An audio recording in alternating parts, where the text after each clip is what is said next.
Hey everyone and welcome to the channel. My name is Ash and I'm here with a review of Jumanji The Curse Returns on Steam. Now this came out back in September 2021, developed and published by Marmalade Game Studio Limited. And honestly, this is a game that really disappointed me. I'm not a big negative person when it comes to video games, especially in my reviews. I always try and see the best in everything. But this is one of those games that I've bought, and one of the very, very, very few times I have asked for a Steam refund because after playing it for half an hour, you've seen everything this game really has to offer, and it's not that exciting. Now, this game is obviously based on Jumanji. I am a huge Jumanji fan. I love the original Jumanji with Robin Williams. Love the new sort of sequel reboot ones as well. And this game sort of combines the standard board game experience of Jumanji with a deck building mini game thrown in. So this is a game that can be played solo with bots or online with up to sort of 4 players. Now, it touts it as this co-op experience, but it's not an exciting experience. Like, I don't know what 4 people would do in this game. It doesn't seem very interesting to play online in any capacity. So the game plays like you're all sat around the Jumanji board. You roll the dice, you take your turn, your piece moves. Now, something will happen. Either you'll go into a mini game, which I'll go into in a minute.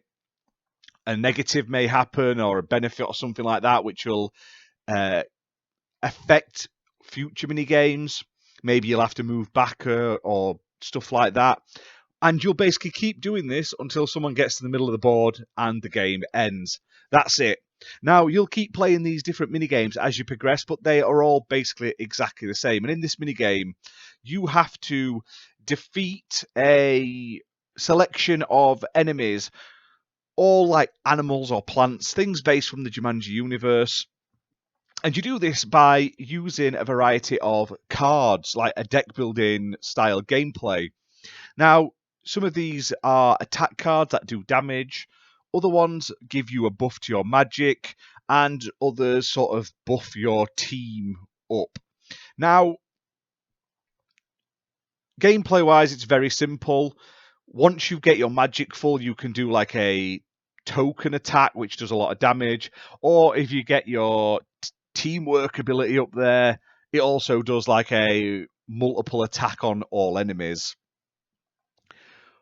Once you finish the level, you normally have to sort of defeat certain enemies. One of them may be like defeat the elephant before the time runs out. The other may be like 3 plants of one type, 4 plants of another type before the time runs out. When you defeat an enemy, you get a little bit more time, and that's about it. If you fail to do it, you keep playing, but you've lost that mini game. You've lost that area of the town. If you win, you get money which can be spent on card upgrades and additions to your deck. However, barring a couple of cards which increase the damage attacks you can do, so they start off at like 20, you can end up on like 60 damage and stuff like that. There's not much point to the other cards. I never needed the defense cards at all, or the magic cards really that much. Now, that's it. You'll just do this over and over again. You'll play across a variety of different environments, from Brantford, which is the area of the original movie. But every environment, it looks exactly the same. And that's it. You'll get through a game in less than half an hour with that, 25 minutes, half an hour, and that's it.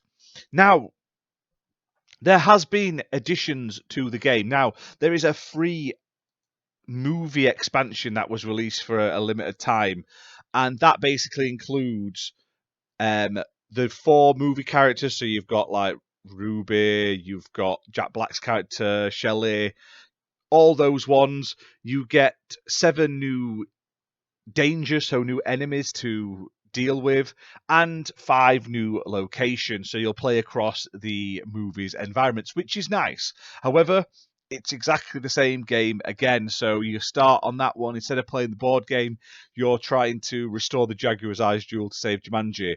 But other than it being a different map and different characters and slightly different enemies and environments, the core gameplay is exactly the same. You roll the dice, you move forward, you do a mini game, but that mini game is pretty much the same over and over. There is also a season pass and paid DLC for this game. So there's a winter resort, which basically gives you some wintry outfits, wintry environments, and different enemies. There's also a sort of soundtrack as well. Now, it's a shame this game sucks, and in terms of gameplay, because honestly, I like the look of it. The characters are like low poly but detailed. The environments and the animals and everything look great. The characters don't really look like their movie counterparts. The movie ones do. Like the movie expansion pass one looks really good. I think they're very stylized and look great. However, the characters in the core Jumanji Curse Returns game don't really look that much like Robin Williams' character or anything like that. They loosely based on them, which isn't bad, but there's also a few extra characters that aren't from the movie at all. But obviously they didn't have the likenesses, whereas I do think they've done a very, very close job with the expansion pass characters. But the UI looks great, the board looks great, the sound and everything looks fine, and it does the job. It's just a shame it's so lax in gameplay. All you're doing is clicking a button to roll some dice, and then you sit there most of the time waiting for everyone else to take their turn. And then when you finally get in a game, all you're doing is literally sliding cards up to attack or to buff yourself. Or if you get wrapped up by vines, you have to do an attack, like play an attack on yourself or one of your friends to free them or free yourself, because it basically locks down one of your cards so you can't use it. And that's it. It's limited. You might get maybe an hour or two max out of it. But like I say, to get the same amount of content again, you've got to pay money for this. Like the season pass is normally £10, or you can buy the DLC separately at £5 a go. But I don't think the season pass is really worth the money. Not if you're only getting the soundtrack and one expansion. It just doesn't work out money wise. Now I picked this up in a sale. It's currently on sale at the moment. It was 60% off, so I picked it up at £3.39.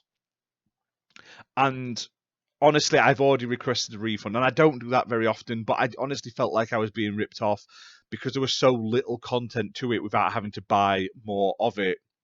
Now, it is playable on Steam Deck, so check that out. It is single player, locally online co-op. However, a lot of people have said the online doesn't really work very well. I just played it solo, and I got exactly the same experience you'd get out of playing it co-op. There's no difference to the gameplay at all. But honestly, I can't recommend it at full price. And maybe at that $3.39, you guys will think an hour or two's worth of it, and I've enjoyed it. But I just didn't enjoy my time playing it, and I'm a huge Jumanji fan. I'd much rather play the normal board games, like the actual physical one, or the OG Jumanji board games, because this one was a huge letdown, which is an absolute shame, especially when they did a decent enough job with the character designs and stuff like that. But check it out if you like your board games. And it's a shame because these guys made Game of Life 2, and I really, really, really enjoyed that game. They also did a Cluedo game, which I'll be covering soon, and the original Game of Life, which I'll be reviewing as well soon on Steam. And that one was really, really fun. But this Jumanji one, I just felt let down by it, which is a huge shame. But hit that like button, hit subscribe, and we'll see you soon for more content. Bye for now.